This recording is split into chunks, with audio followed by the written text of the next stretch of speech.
we set a rule and a criteria. We said, if we're going to buy it today, the maximum we'll pay is 75%. Why would someone in their right mind sell for a 25% discount? But there are so many reasons, genuine reasons, why people would sell for a big discount and it be a win. Welcome to this week's episode of Wealth Talk. My name's Christian Rodwell, the Membership Director for WealthBuilders, joined today by our founder, Mr. Kevin Whelan. Hi, Kevin. Hi, Chris. Good to be with you again. We've got a really interesting conversation today with a man named Aran Curry, who some of our listeners may be familiar with. Aran is the founder and CEO of the Insight Group. He's been investing for 25 years. He's been teaching property investing for nearly 10 years. So his knowledge and experience is immense. You can tell from, well, obviously we don't want to steal the thunder of the interview, but you hear the experience, you hear the confidence, and that only comes from people who put in the hours, including mistakes, right? I like the fact that Aran shares mistakes. He's a straight talking kind of a guy, which again, I very much applaud him for. And he tells you what works, what doesn't work. And very, very, very insightful without the pun. Yeah, and, Aran works with people at all stages of their property journey, right at the beginning to people who are wanting to scale up and expand their portfolios. And in the conversation today, we touch on the upcoming budget, which is something we're going to be doing some focused sessions on, Kevin, as well over the coming weeks. And also Aran shares his top 3 ways to find below market value deals. So yeah, definitely some good nuggets today. I think you might have snuck in an extra little bonus, if I recall. He might do. So listen out for that. And we'll be back with the debrief after our conversation today with Mr. Aran Curry. Aran, welcome to Wealth Talk today. How are you? I'm awesome, thank you. Thanks for having me here. Really looking forward to spending some time with you, so thank you. I've been waiting a while. You've been travelling Europe, is it, over summer? Where have you been? Yeah. We've got a holiday place in Javier in East Spain. So we spent about 10 weeks. We've been a mixture of there and other places, but mainly there. And we're very blessed these days to get quite a lot of time off in the summer and to relax and enjoy it. So it's been good. Thank you. I'm back to work now. Back to work. Well, I know the team have been working hard in your absence, and isn't that the dream for most people that we work with, Aran, right? Is to have that time freedom, that ability to choose what you do, and you're living proof that it's possible. Thank you. Very blessed. Thank you. So the title of today's podcast is pretty bold, right? Buying 100 properties at a 25% discount in 18 months. So before we get into that, can you just tell us a little bit about your journey into property investment, please, Aran? Do you know what? I struggle with this. And the reason I struggle with this is because it starts with, I've been in property for 25 years now. And I used to look at other people and think, gosh, they're old because they've been in property or anything for 25 years. But now I have. So yeah, I started investing back in 2000. I'm not going to bore you with the whole journey, but invested a lot between 2003 up to about 2008. When the credit crunch hit, and probably built to 70, 80 properties in that period, and then evolved into having various companies that source for other people. We've sourced over 1,700 properties for what my done-for-you clients were. The doors are full to that now, but we continue to source some properties for them. I built a lettings business that we sold for 7 figures last year.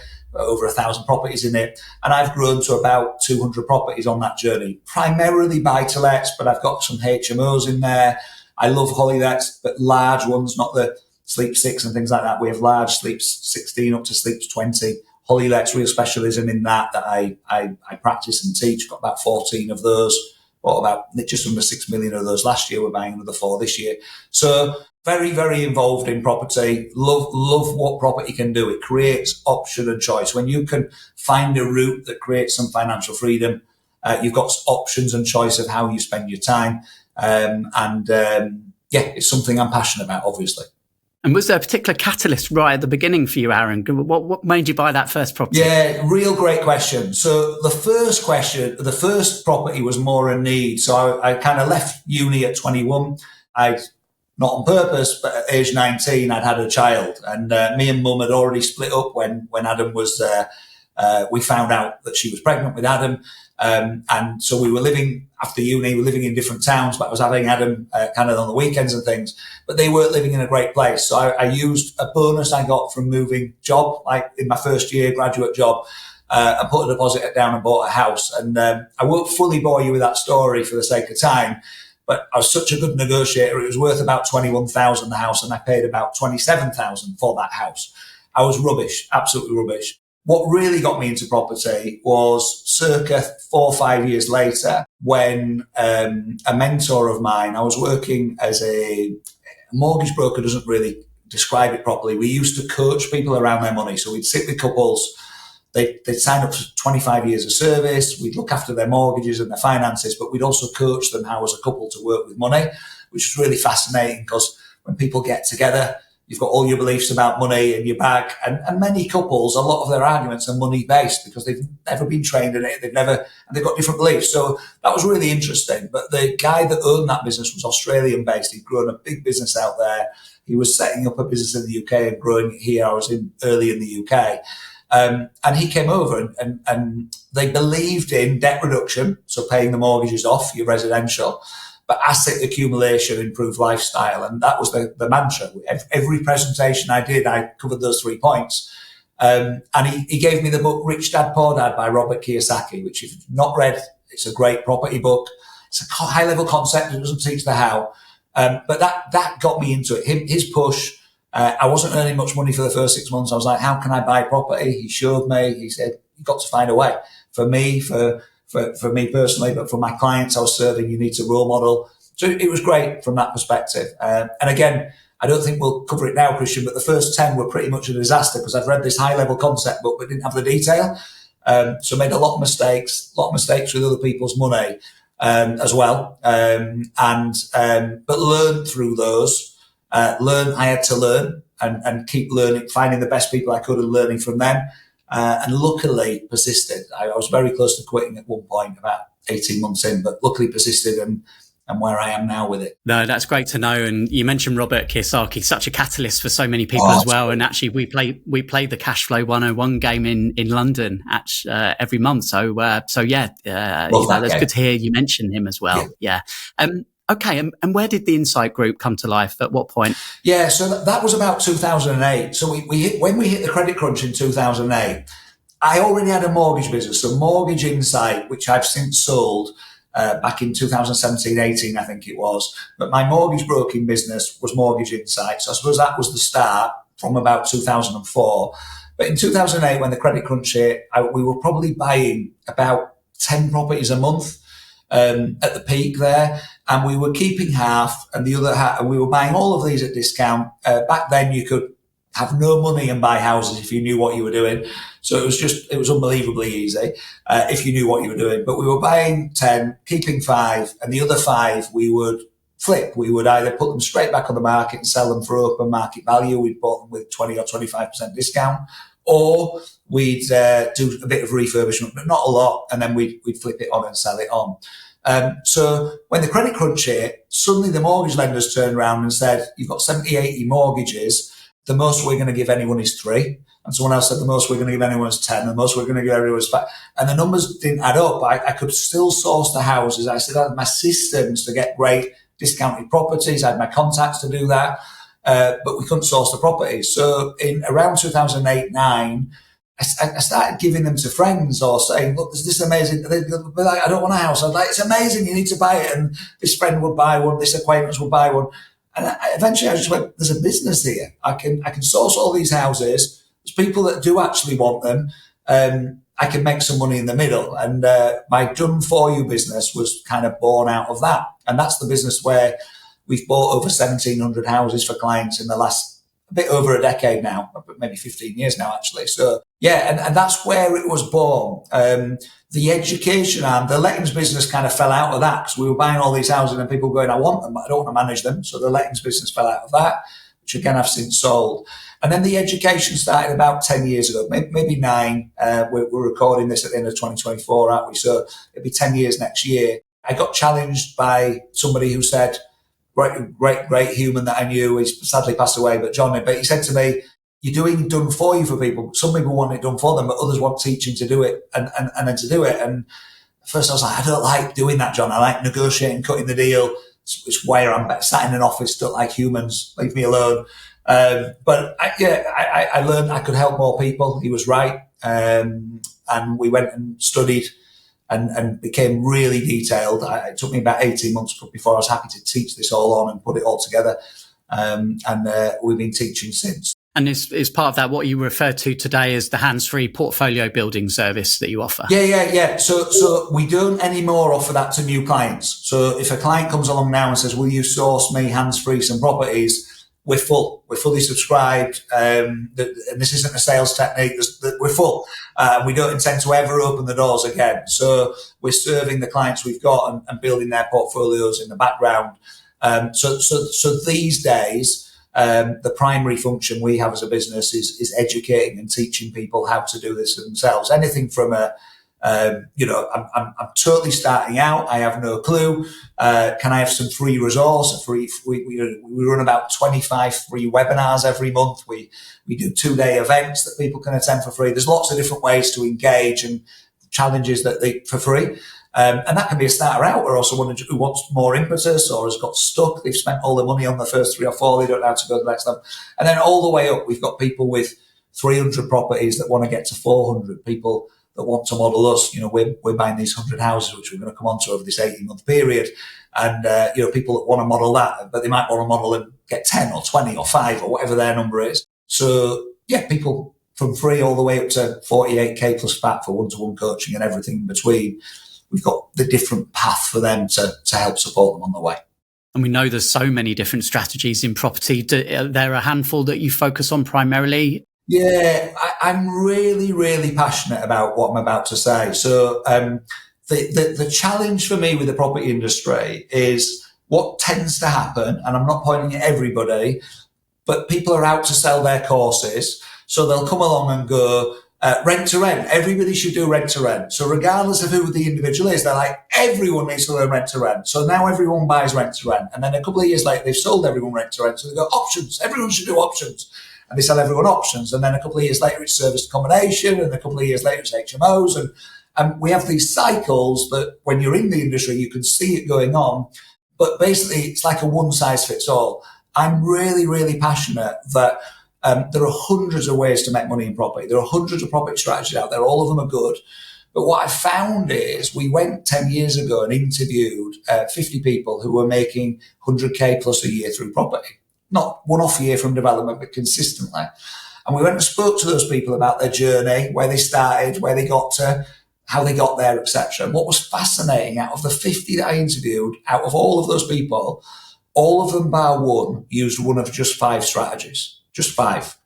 And so for me, success leaves clues. I'm not saying the other strategies don't work, but these 5 work the best, in my opinion.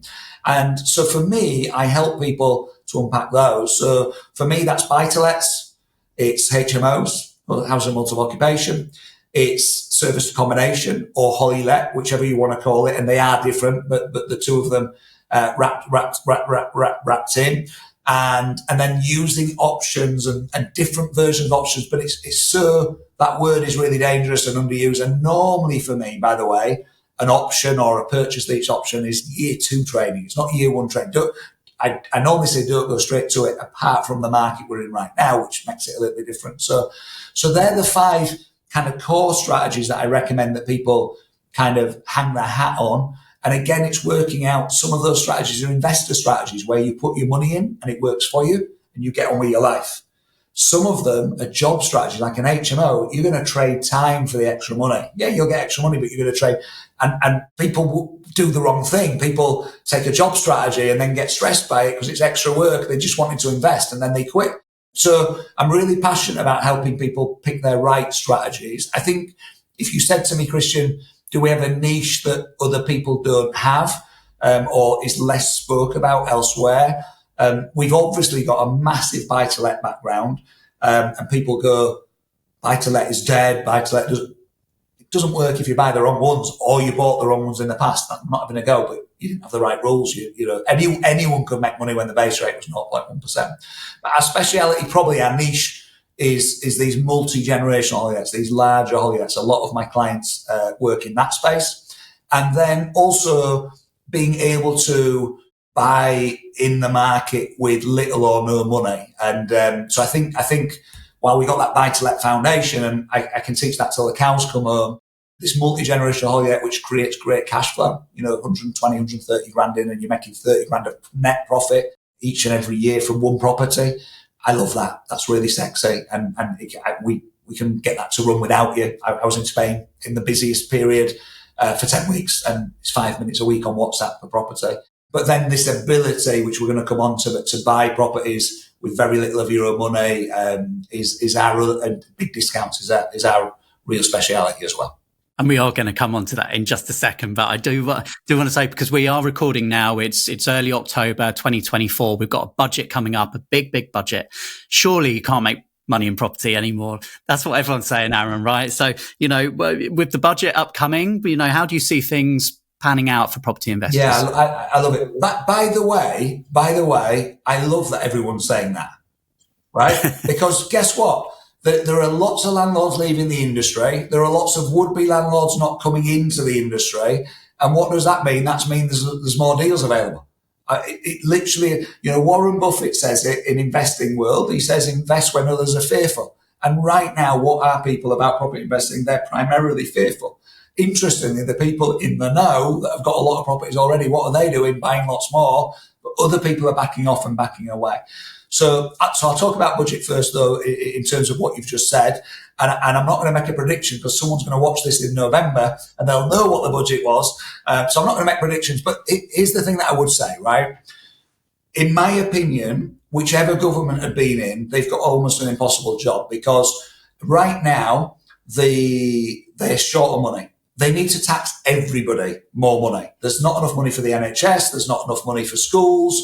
There's not enough money to support, all these services that they want to support, right? And the money has to come from somewhere. So people need to get taxed more. So a lot of property investors are going, we're getting beaten over the head. We're getting taxed more. Well, actually, everybody is. Actually, everybody needs to pay more. So I don't overly worry about what will or won't happen. And that sounds quite blasé, but if you can't control it, don't worry about it. I love that saying, and I live to it as much as I possibly can. I can't control what the government will do. And there's nothing more definite that taxes will change and taxes will go up and will go down and generally we'll pay more and then we'll die, right? That's going to happen. So I can't change that. What I can do, I'd rather have 100 properties and get taxed on those a lot or a little than have none because I'm busy worrying about the taxes and I don't get started. Right? And the bottom line with property is you make money not just from the cash. And this is the bit that people are missing.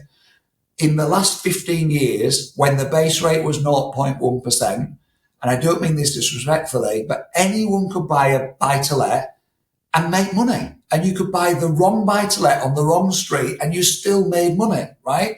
Now the base rate's gone up and mortgage is more expensive. By the way, in the next 3 years, it's going to go back down again. But now the base rate's gone up and it's more expensive. Now that there's some more taxes in play, those landlords are getting found out that they bought the wrong houses and they're blaming property. But actually, you just bought the wrong one. If you'd have bought the right one in the right place, my properties are performing. I haven't had to sell my properties. I haven't had to change them because they were bought correctly, with the right rules, with the right analyzers, they're in the right structure. Apart from my first 10, by the way, which have been tidied up and got rid of, right? So, but since then I've been doing it right. So if you learn to do it right, then there's a massive opportunity. But if you don't learn to do it right and you do it wrong, then it'll hurt you. And it's like anything. And so what's going to come, we don't know exactly.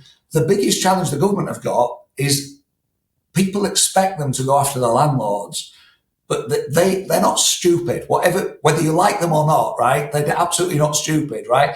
And the bottom line is, if they go after the landlords too much, more and more will leave the industry. What's the result of that? Less properties, rents going through the roof, which they already are. By the way, as a landlord, that's amazing. Socially for society, it's horrific.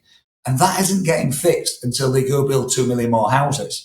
And that ain't getting fixed, in my opinion, until the government replace the houses that Thatcher sold off or set off selling off all those years ago and they've not replaced. And until that happens, we're going to have this supply and demand issue. And by the way, we all say we need to build more houses, but do you want a house building on the field that you've got a view over right now? Everybody then says no. So where are these houses going to go? For me, they can't attack landlords too much, because if they attack landlords a lot further, then too many will leave and the prices will go up even further. And I'll be sat pretty with that, but I won't be happy with what happens to society as a result of that. That's a separate problem. But yeah, so does that make sense? So I don't overly worry about it. What will be, and then we deal with it. And if you've got the right experts around you, you just make the right decisions, right, at that point in time. But I'm definitely not worried. It's still a brilliant investment if you know what you're doing, because it's not just cash flow, it's capital growth. It's the ability to refinance, the ability to leverage. I'm going to finish with, on this point, and I've gone for a while, you spend 100 grand in the stock market and you buy a share, and the market goes up 10%, you make £10,000. But if you take that £100,000 in property, the banks will lend you 75%. Try doing that for buying shares, by the way. They laugh you out the bank, right? But now you're able to buy 4 houses. You're controlling, we're going to come on to this, but 400K's worth of asset. When the market goes up the same 10%, because the stock market and property over time pretty much go up the same. So people go, well, why would you do property? Now I've got 400K of property for my 100 grand. I make 40K of capital growth.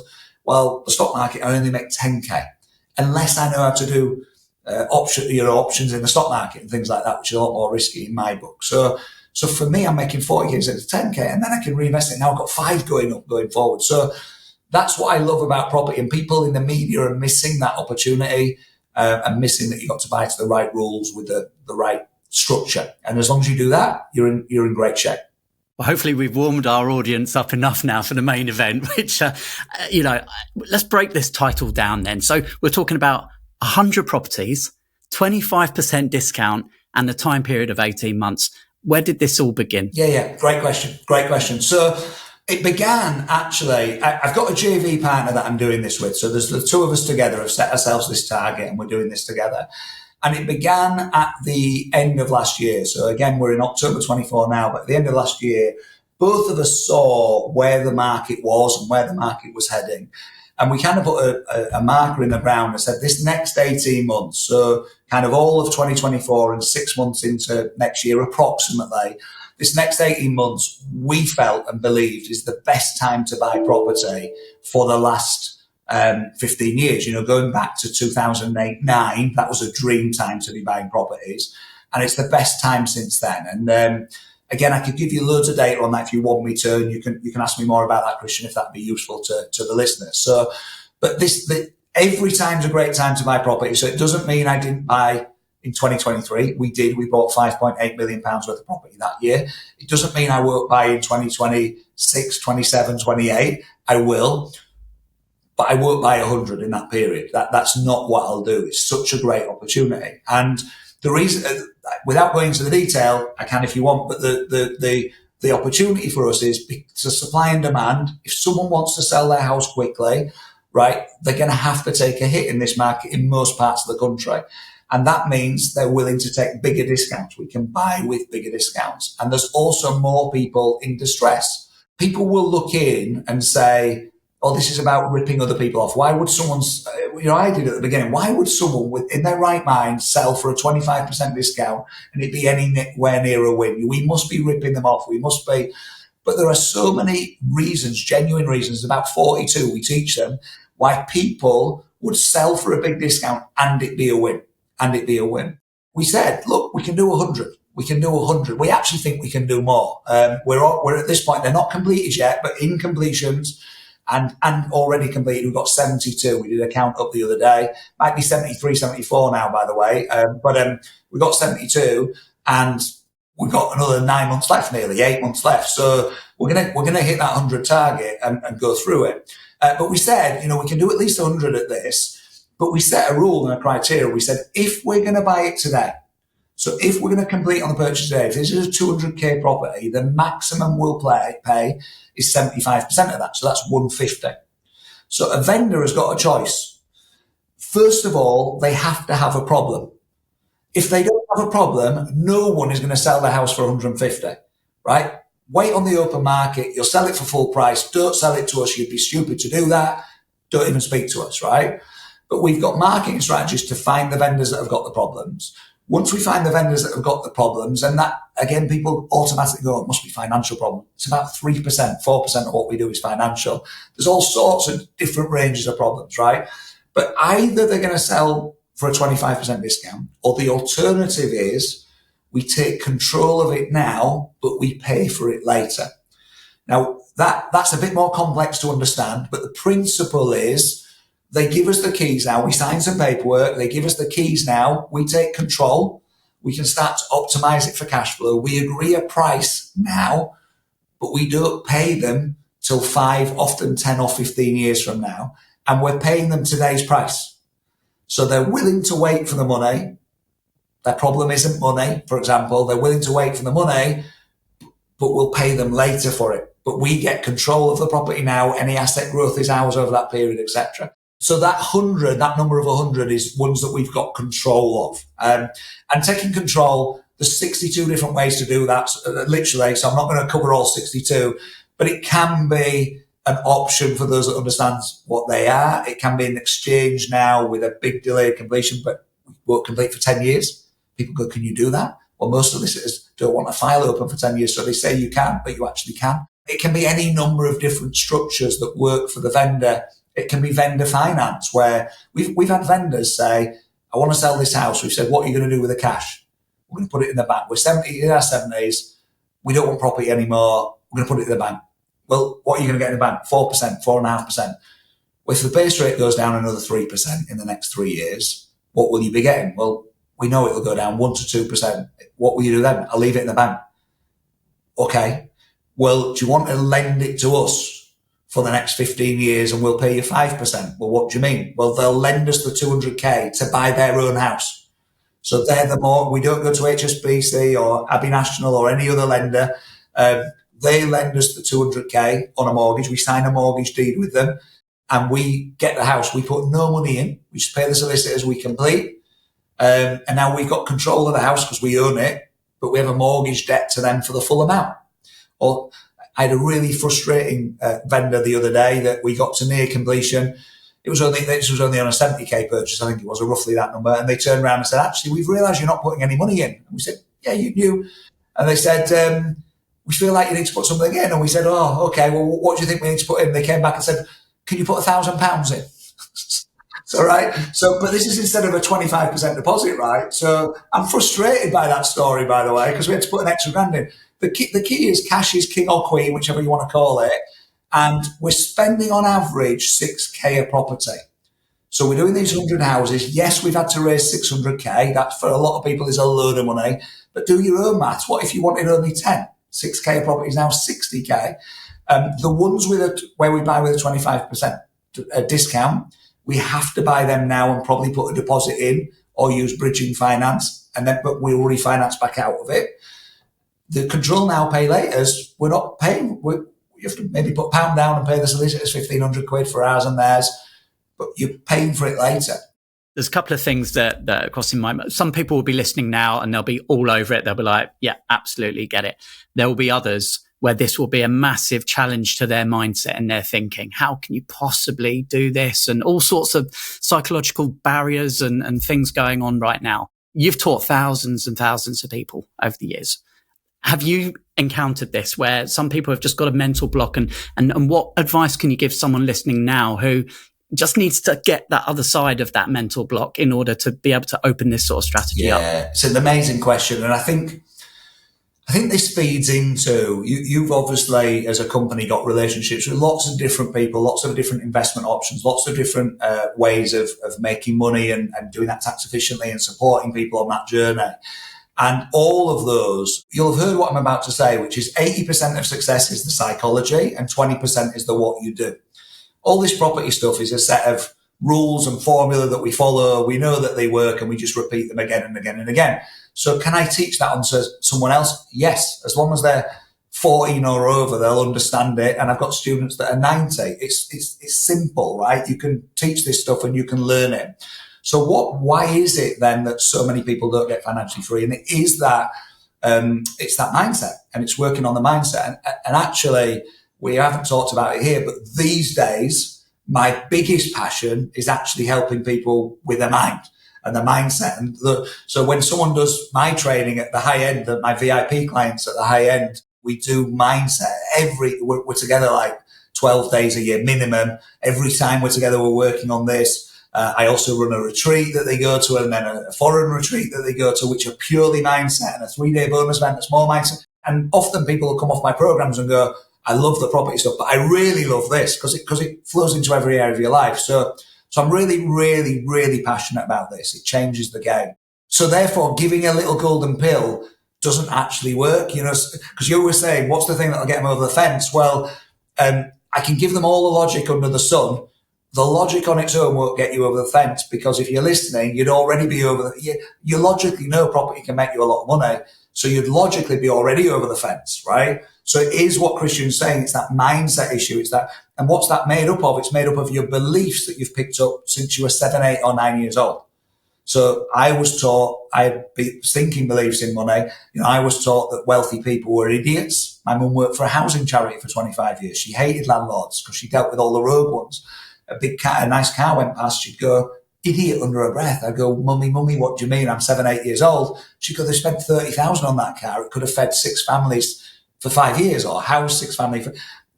So my beliefs going into my 20s was really poor in serving me to do well financially. Not my mum's fault. She was a great human being, right? She still is. She's an amazing human being. But they were the beliefs I had. So it's a case of working on your beliefs. And if you hang around with 10 people who are all doing property and all making loads of money out of property and all love it, you'll start to love it. But if you hang around with 10 people that hate property and don't like property and aren't doing property and think it's a bad idea and don't like landlords, you're never going to do it. So, and there's two extremes there, but so your peer group is important, but it's working on those beliefs. It's working on T.R. Vecker, Secrets of the Millionaire Mind is a book that I absolutely love. I think he's done a great job in this space. Tony Robbins is a great mentor of mine. People may or may not have heard of him, but I've done so much training with Tony around beliefs and values. If you're going to go Google it, go Google Tony Robbins beliefs and values. And more these days, Aran Curry. Go get around Aran Curry, because I spend more and more time in this space. But there's a number of other people. But it's really important to work on this, because if you don't work on it, you'll stay in the masses. And I don't mean any disrespect with that, but the masses don't get wealthy. The masses you might be making okay money, you might be making good money. But getting financially free and having the choice to do what you want to do, and most good people, by the way, when you get financially free, choose to help lots of others. They might start by helping themselves, and then they help their family, and then they help the extended family. And before they know it, they're helping the community and then the world, right? But you don't have to do any of that. It's your choice. But the point is that it's the choice. So I love that. I love getting people financially free and then the ripple effect of it. But you've got to work on your mindset. You've got to deliberately, this isn't just working on property, and whatever you choose to invest in, the most important thing to invest in is this. Get the right training and the knowledge to do the steps, but actually make sure you're working with someone who can help you get over those hurdles. So when you hit a bump in the road, you don't procrastinate for 3 months and then back off, but actually you go, I can get over this or around this, or I'll find a way through it, because you've got the right mindset to do that. Perhaps when you were starting out, Aran, you didn't have the luxury of the communities, the network groups that exist today, right? You obviously provide that environment now for many people. Even with coaching and hand-holding, there's still sometimes the people who don't take that next step, right? But certainly having education, having a peer group, having people around you is going to make a big difference. I think it's so important. If I want to get good at something, I get myself in the right community. I mean, we moved 5 years ago. My head office is based in Scarborough, North Yorkshire. My grown-up kids, I've got 5 kids, totally separate story, but my grown-up kids, I started when I was 19, as I mentioned. My grown-up kids are in Scarborough, so I left them, and we moved to Wilmslow, Cheshire. It's 2.5, 3 hours drive away. And 70% of that was peer group. For the 2 younger kids that we got for us to bat at a different level. One of my goals, for example, is to be a world-class husband. Like that's been my goal, written down goal, something I'm actively working on. I think I'm already pretty awesome, but I want to be world-class. Layla's the judge, not me, right? But so, for example, Layla will go out in the day And one of her jobs every day is to find amazing men. And she'll come home and go, I met the most amazing man today, right? And most husbands would have a fit of that. But I'm like, tell me about them. And most importantly, I ask, are they married? And she'll go, yes. And I'll go, brilliant. Let's invite them round for dinner, right?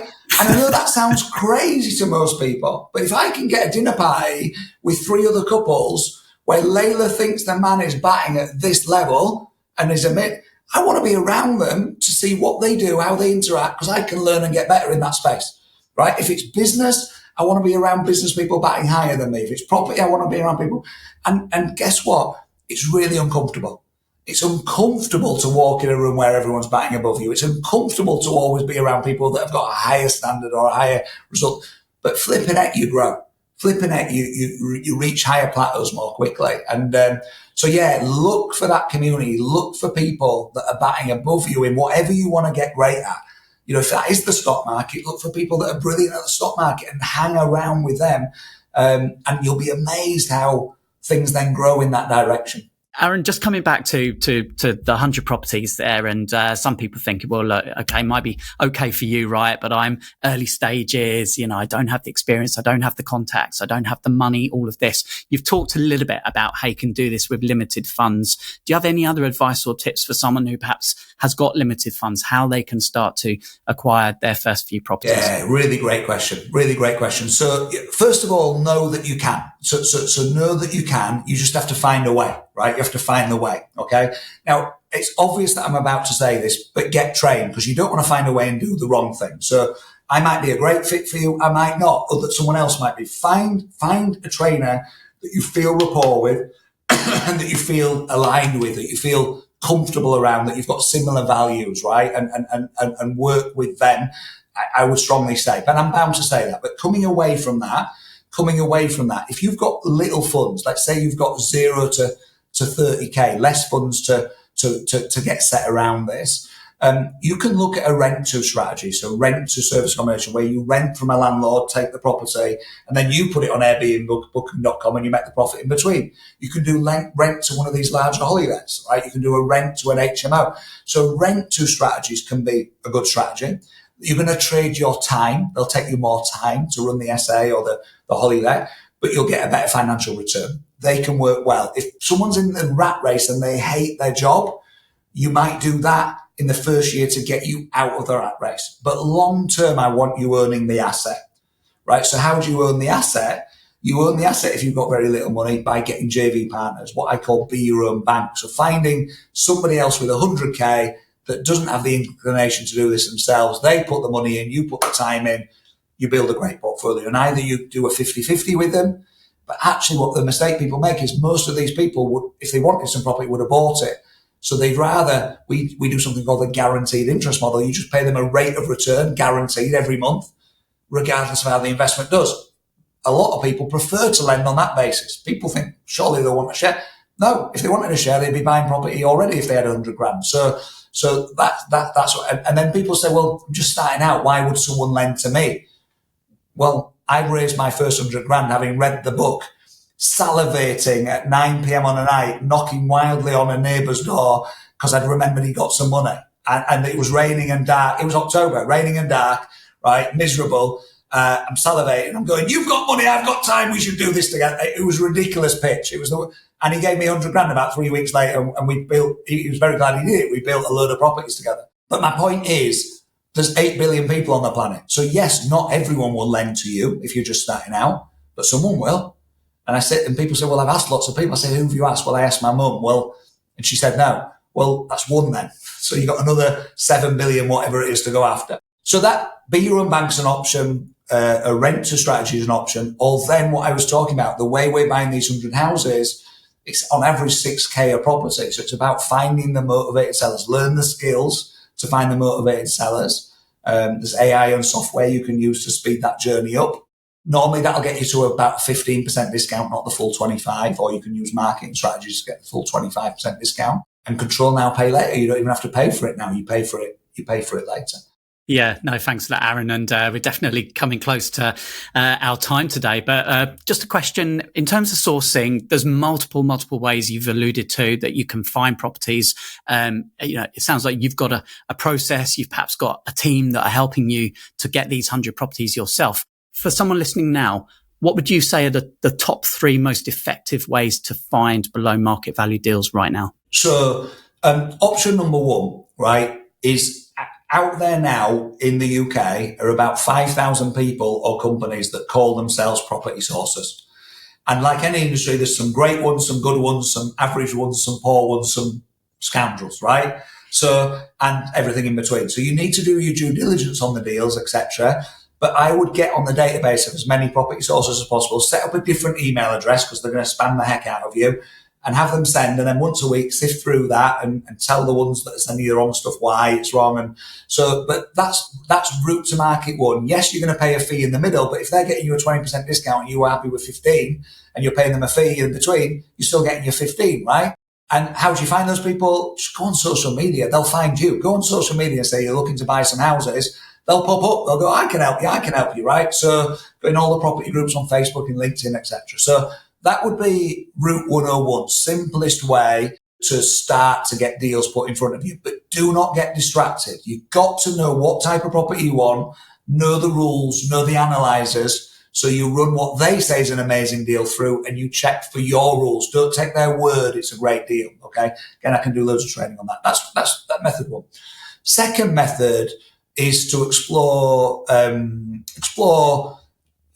different versions of AI that are out there. These days with artificial intelligence, there's so many companies moving forward with the software solutions that they offer to help you to take all the data on Rightmove and all the data on Zoopla and Land Registry and chop it up in different ways and use it in different ways. So that's the second option for you that can work really well. You won't get quite as good at discounts from that, but that's the second option. I'll give you a third one that's worked really brilliantly for us recently, which is working with letting agents. So letting agents right now are not enjoying this marketplace as a whole because landlords are leaving the industry. So guess what? They're losing properties on their books. So we'll go to a letting agent and say, listen, I know you might be losing properties. Here's an idea. Why don't we mail your list? You mail them. We'll give you the letter, but you mail them. And you say to your list of 500 landlords, I know some of you are considering selling. We don't think you should because, however, if you are, we found someone. We want to service you and look after you. We found someone that will be interested in buying your properties from you. Now, what's in it for the letting agent? What's in it for them is we guarantee they'll get to keep managing the property. And we may even, if they push us, we might pay them a sourcing fee. And if they really push us, we'll JV on the deals that we get together. So it's pretty good for the letting agent. What's in it for us is we've now got a motivated vendor, and the buy-to-let landlords who are selling up a permanent quandary because if they sell it tenanted, they'll get less money for it than if it's vacant because there's less people that can buy it, only landlords, not first-time buyers and second-time buyers, etc. But if they decide to make it vacant, it might take 6 months to sell, and then the sale falls through and another 6 months are lost, and now it's sat empty for 12 months, 18 months, etc. And in the meantime, they're paying bills and the mortgage rates are up and they're already felt they were losing money. And they're feeling really a lot of pain. A lot of the deals we're buying at the moment are a landlord that wants to sell 20 at once, 10 at once. One of my deals I've done this year, 36 at once, right? And that landlord has made a load of money out of property for a load of years, but they just want out. And they're happy for me to pay them in 15 years' time, right, for the properties. I've paid them nothing now. In fact, separate story, but they lent me 150k at the same time. So they lent me money to take their portfolio on. I didn't need it for that. I've used it for other stuff. And I got the portfolio for the next 15 years. But it was a win for them because they just wanted 36 grand a year guaranteed, 42, a year coming in, which the portfolio will pay for within 12 months. So they know for the next 12 years, they've got 3.5 grand a month. They live off that. They're happy.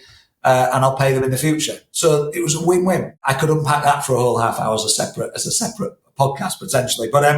But yeah, it's so letting agents are a great source. It's a win for them. It's a win for you. You send a couple of letters to 500 landlords. You'll get 10 to 15 people seriously interested in doing some kind of deal with you. And finally, this is a boosty bonus. I've given you 3, but look for look for people later on in life, late 60s, early 70s, landlords looking to sell up. If they're unencumbered, if they have no debt on those buy-to-lets, the question is, where's your money going to go? In the bank. What's it going to earn? Very little in 2 or 3 years' time. Vendor finance. Now they're providing the finance for you to buy that property. It's clear that we're only scratching the surface here, and you're a man clearly on a mission, and so much more to share, and so much experience in property and to help others, and a real passion of helping others. That's coming through loud and clear, Aran. So if anyone would like to follow you on the socials or come along and check out one of your events, where should they head to? Yeah, great question. So really great question. So we may be able to put a link somewhere around here. Me and Christian didn't talk about this beforehand, so we may, but I don't know, be able to put a link around here. What I'd really recommend, what you want to be doing is coming along and just check us out with free stuff, right? So, and see if there's a fit. So, you can either attend free webinars that we run, and we run those probably 3 or 4 evenings a week. There's a different webinar running on a different topic. If you've got the time and you're really interested, free 2-day event. I'd really, Matt, because we'll do some mindset stuff. We'll take you through the types of transactions I'm talking about here in a lot more depth. We'll help you work out the best strategy for you, which is massive, because then you can focus where you go next with your learning and training and stuff like that. But you're best to come into the database, and we'll just invite you to the webinars. When you've had enough, unsubscribe, or just say, I don't want to attend this type or that type. But that's the best way to consume some free content and then take some easy steps to learn more. Excellent. Well, I'll make sure we grab those links from your team, Aran, and share those alongside today's podcast. So once again, thanks so much for sharing with us today. Really enjoyed it. And I know we'll be touching base again really soon. Yeah, pleasure. Thanks for having me. Really appreciate it. Well, that was an enjoyable conversation with Aran. Lots of insights there we will pull out and dive into in a second. But before we do that, let's do our usual trip over to Trustpilot, where we can read out one of our reviews that have come in this week. And I'm going to read one out from Mike, who has taken the time to say, I joined WealthBuilders a few months ago. Excellent amount of knowledge, experience and advice contained within the program that's helping me to understand where I currently am and what I need to do. The wealth building team are great and always on hand should I need anything. I've had the pleasure of personally engaging with Kevin, and his ability to provide direction according to my circumstances has been brilliant. Looking forward to the journey ahead and making progress on my financial goals whilst being part of WealthBuilders. And it feels great having this network of support behind me, because I know I'll have lots of questions and knowledge gaps ahead. Very open-minded, isn't he, young Mike? To trying to not just recognize there's a gap now, but also you're always learning. The whole journey of wealth, Chris, is a transformation, isn't it? Almost people start off, and Aran mentions it as well, you just need to start. When you get started, you'll learn something new. If you're in the right community and you're meeting, what did he say, batting more than you, batting higher than you, batting stronger than you, whether it's a cricketing term or another term, but people who are more experienced than you, so that you're constantly being pulled by the learning that you can see from other people. And I think what surprises so many people in the world of property is how open and sharing everybody is. It's not quite that way in employeeship, is it? It's not quite the same culture when you work in a job. But it's definitely a culture of sharing, in my experience anyway, and we surround ourselves, don't we, with sharers. And I also like the point Aran makes, just in that spirit of sharing, which is whoever you choose to find education with, whoever you choose to find and connect with, just talk to people and find out who you resonate with. And like WealthBuilders isn't right for everyone, but we tell the truth, don't we? We just say how it is. And if people listen to enough podcasts, they'll get the hang of who we are, and they'll decide whether they like what they hear or whether they don't. And I think all the good people, Simon Zucci said the same thing, Aran's saying the same thing, I'm saying the same thing. Just go out, talk to people. Don't do a DIY job, because you only know enough to do the job. You won't know enough to get to the next level and then the next level after that. So see wealth as a continual process of learning and building and developing connections and being willing to give as well as to receive. All of those things, Aran you could pull so many lessons out of what Aran shared, other than the direct lessons of what he's done in property, which for some might be confusing. You can accept that, right? Because when somebody's outstanding at what they do, and I think you mentioned it, Chris, it makes it sound so easy, or it's okay for you. But some of the basic strategies he shared, they are basic. The principles of property are the principles of property. You want to get cash flow. You want to be able to get capital appreciation. You want to make sure you're buying right at the start. You need to find solutions for other people's problems, is what an entrepreneur does. And those problems are constantly changing and evolving. And as we see now in a world where we've had the most feared and talked about budget in, 30 years, I would say. Chris, I've been around financial world longer than you, and I've never seen a budget talk more about this. And I've never seen so many landlords being fearful of their future, and so many of them, just, I suppose, really feeling that perhaps the traditional way they own their property isn't for them. And whenever someone's having a problem, there's an ethical solution to find, and not taking advantage of, but finding a solution that works. And if you can do that, you'll never, ever run out of opportunity in business, in property, in life, really, as long as you can do that. And I think that's a valuable life lesson, not just a property lesson. I must admit, when Aran was talking about his mortgage days and he was talking about his early mentors' mantra of debt reduction and asset accumulation, it did make me think there's some similarities with your background, Kevin. Yes, I did start as a mortgage broker back in the very late 80s, early 90s, and did focus on debt elimination. And that differentiation made my mortgage business more valuable.